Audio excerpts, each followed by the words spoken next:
What's up, everyone? Welcome back for a brand new edition of Collider Ladies Night Pre-Party. My guest today is basically the definition of why we created a show like this. For when someone makes a first big project that's so damn special that you need to know her name ASAP because you're going to be hearing it quite a bit from here. Nikyatu Jusu, congratulations on Nanny, and also all the wonderful things that I know you have right around the corner. Thank you, Perry. Your energy is always so contagious. I appreciate you. You make good movies and you work with good people. You will always get this energy from me. Thank you. So every ladies' night conversation begins here. What was the movie, the personal experience, you name it, that first made you say to yourself, I have to be a filmmaker and nothing else? Oh, God. You know what? So I went to undergrad I never thought I don't come from a family where anyone worked in the industry, or I never even knew anyone remotely who had a career near the industry. So it wasn't something that crossed my mind as something that was feasible. And I went to undergrad for biomedical engineering. I went to Duke University, and I blindly stumbled into this screenwriting course my sophomore year. That fulfilled an English requisite. And I had this amazing screenwriting professor named Elizabeth Benfey. I don't remember much, but her name is so salient in my memory because I remember her in parallel with writing my first script and falling in love with the art of writing a story from scratch, like just pulling something out of the air. But I did grow up in a household of voracious readers. So I would say, even if I go further back, there was that, environment of just reading stories and watching movies as a family. But a career path is different. Everyone consumes movies and TV. And I actually miss the days where I got to escape by watching, because now, like, where do you escape to when this is your career? Which is a blessing and a curse. But so I stumbled into this course and I fell in love, and then I stumbled into an actual production course. And at the time, Duke didn't even have a film major. But I was like, okay, I can write this script and I can create the imagery on the screen based on the script. Like, it wasn't like a novel that kind of essentially, quote unquote, died on the page, hypothetically. And so you're essentially playing God. So I fell in love with the idea of crafting characters that I yearned to see and worlds I yearned to see as a kid. And my dad sat me down and said, if this is something that you really want to do, which he wasn't elated about, but at least, supported the vision, he said, get a terminal degree. And so we sat down and, MFA for practitioner. I'm not a theorist, so MFA was a terminal degree. And I think I told you the story at what was the festival? Where did I meet you? TIFF. Very, very busy. It's all a blur. Yeah, at TIFF, but I secretly only applied to NYU grad film. And I remember I was like delivering sandwiches from my mom's restaurant. I was like on the way back, rethinking my entire life, and got the call from NYU grad that I got in. And I remember screaming in the car. Because, at every step of your process, you think, this is the thing that's going to make me, Had I known everything I know now, I know for a fact I probably would have given up at some point, because it's just such a hard serpentine journey, as you know. But here I am. Fast forward, here I am.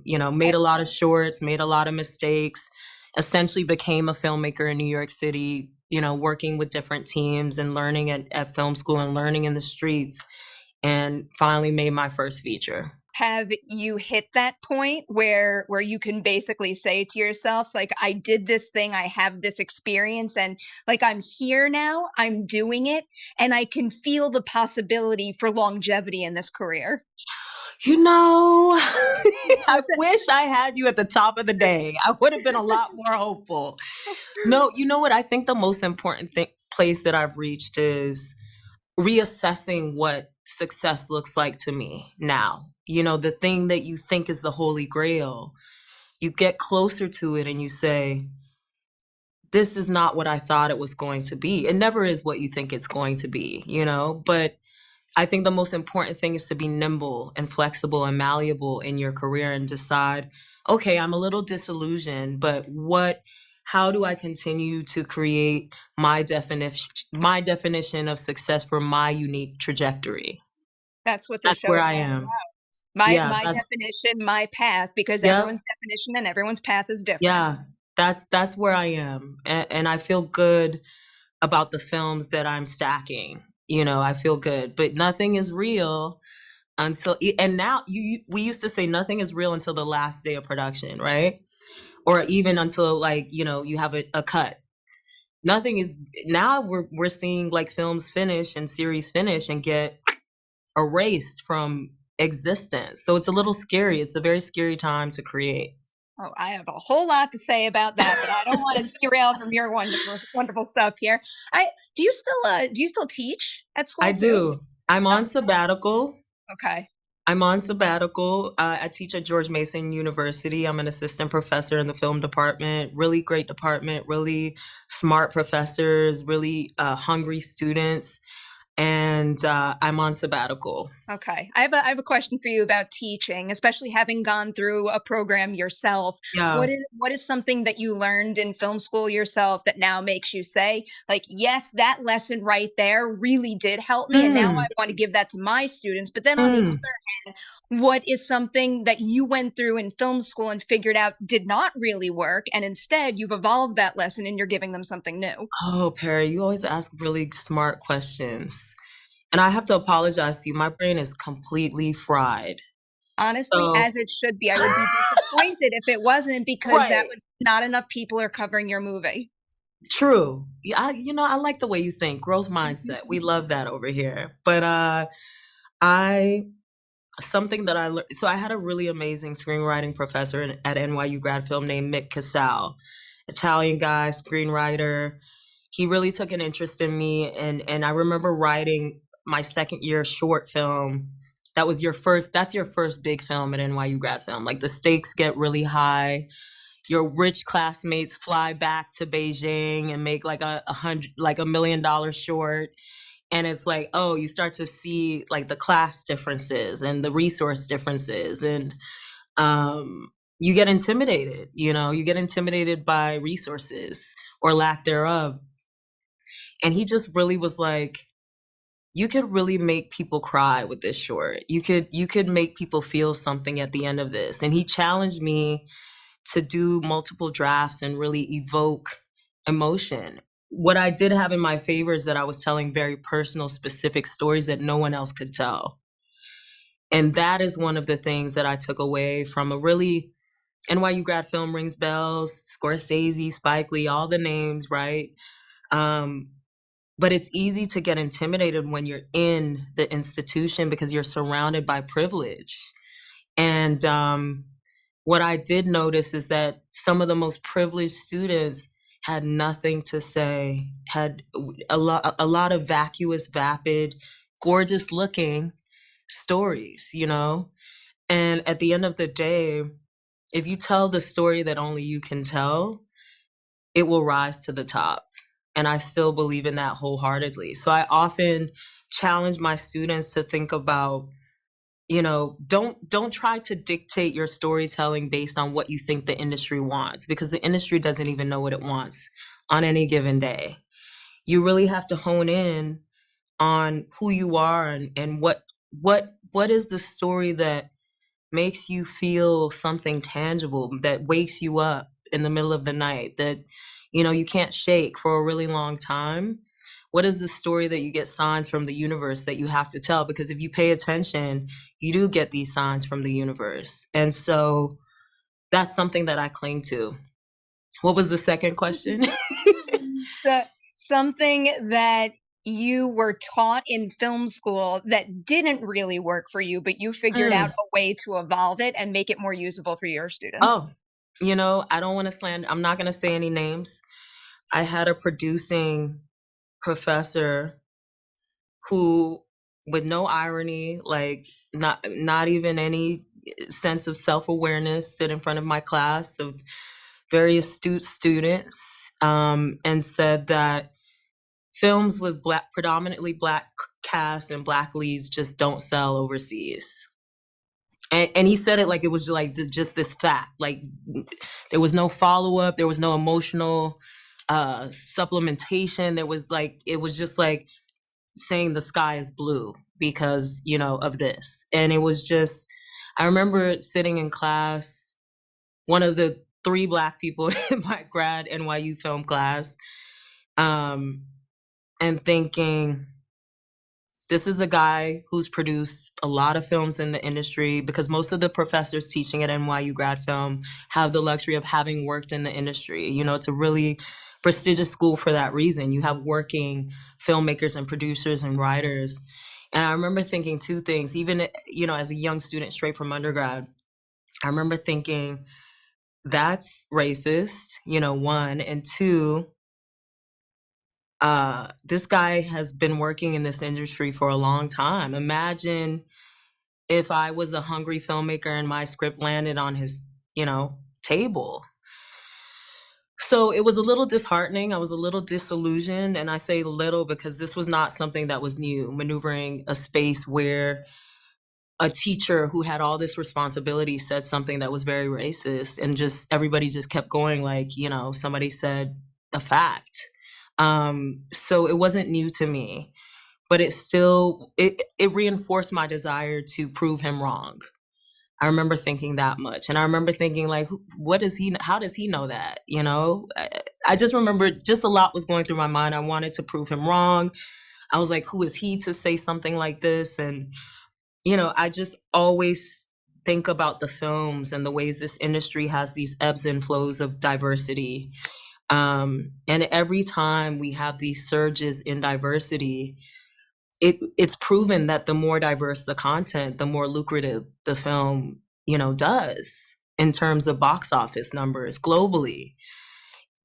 Anti-Blackness is a thing, you know, racism is a thing. However, if you continue to believe a thesis statement, you know, as the beginning of your argument, you're going to reinforce that thesis statement based on you believing it from the beginning.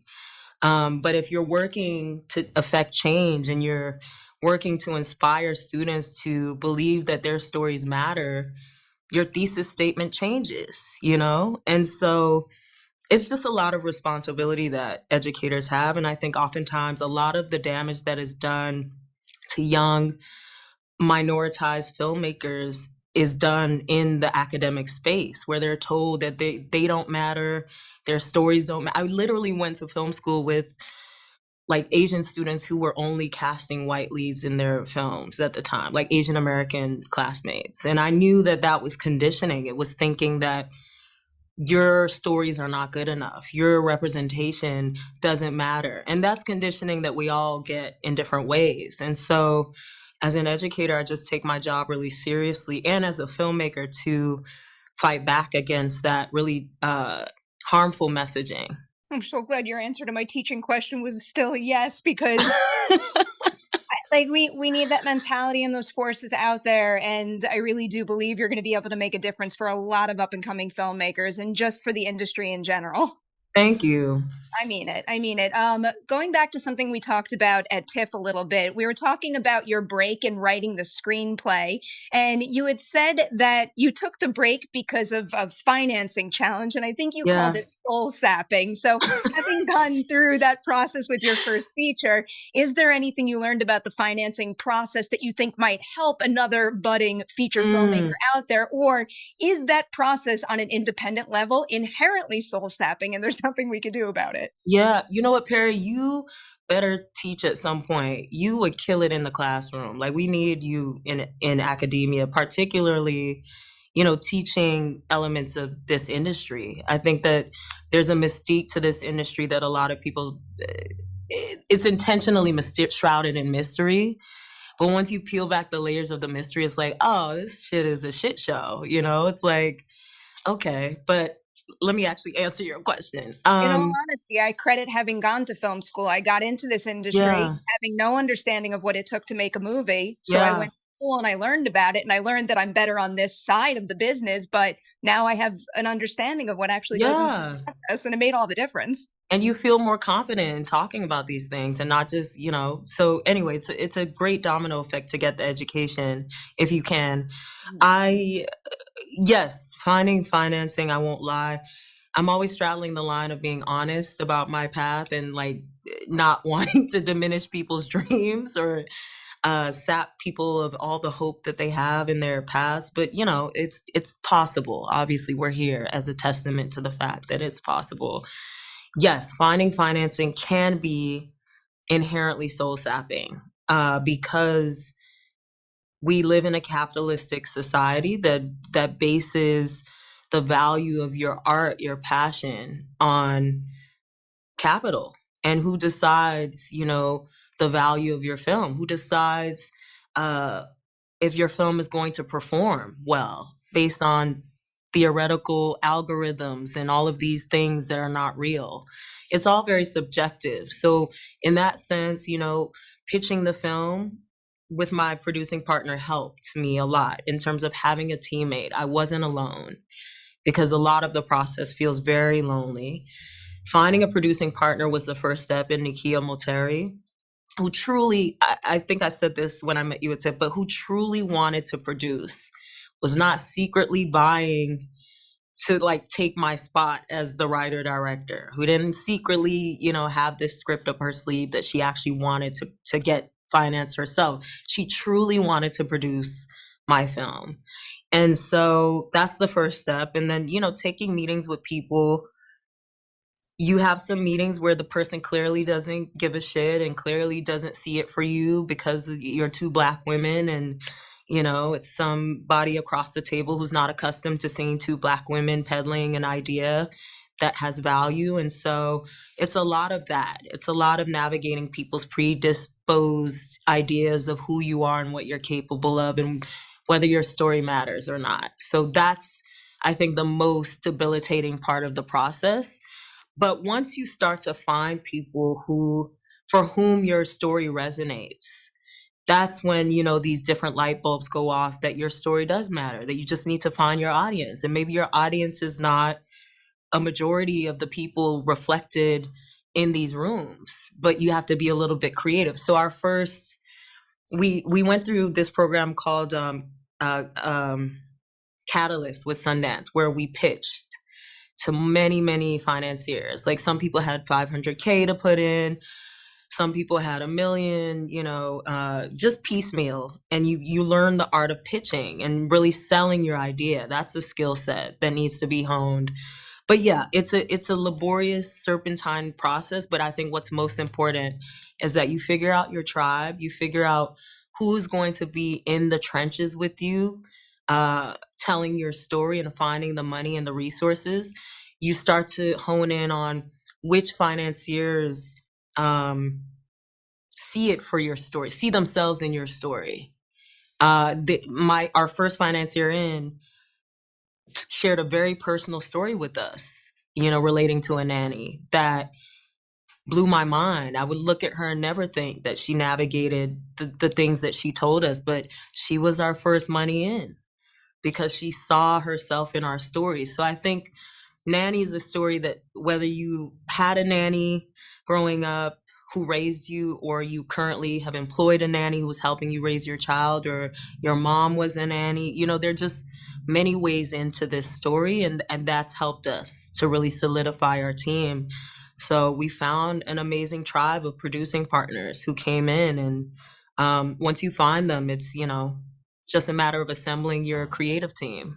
I've gotten the rap sign. Usually that would break my heart when I've only gone you through have such good my questions. But the thing is, that just means that I need to have you back on for another episode, a part 2 at some point. You're one of my favorite people. Anytime I see your name or I see your face, I will make the time. I love it. I'm going to take you up on that offer, and I will tell everybody out there, please, please, please keep an eye out for Nanny. You'll be able to see it in select theaters on November 23rd, and then you can watch it on Prime Video as many times as you want on December 16th.